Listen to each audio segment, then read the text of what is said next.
جلاد جنہوں نے ابھی تک 1.5 لاکھ بچے ذبح کیے ہیں، کسی پہ کوئی ترس نہیں کیا،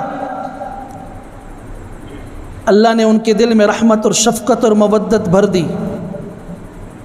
یہ عورتیں بھی یہ مرد بھی فرعون کے پاس پہنچے سفارش کرتے ہوئے کہ اس بچے کو قتل نہ کریں۔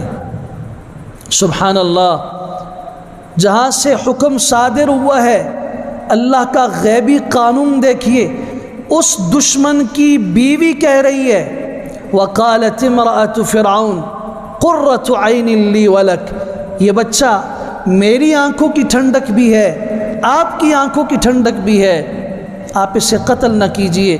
لا تقتلوه عسى ان ينفعنا او نتخذه ولدا، ہو سکتا ہے یہ ہمیں فائدہ دے، مستقبل میں ہم اسے اپنا بیٹا بنا لے۔